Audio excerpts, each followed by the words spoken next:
अस्सलामुअलैकुम सामीन 6 ज़िलक़ाइदा और 27 मई है। ख़बर का उन्वान है सरकारी खाने में सांप निकल आया है, जिसमें कई बच्चों की तबीयत बिगड़ गई है। मामला रियासत बिहार का है। ख़बर थोड़ी तफसील से सुनिए। रियासत बिहार के ज़िला अररिया से बड़ी खबर आ रही है, जहां मिड डे मील में सरकारी खाने में सांप निकल आया है।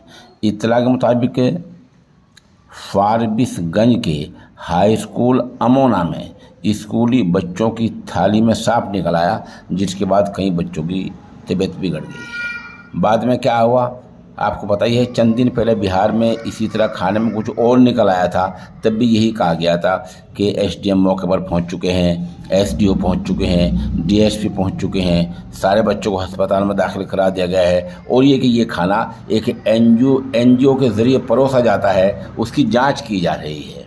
पहले मामले की जाँच क्या हुई उसका किसी को कुछ पता नहीं।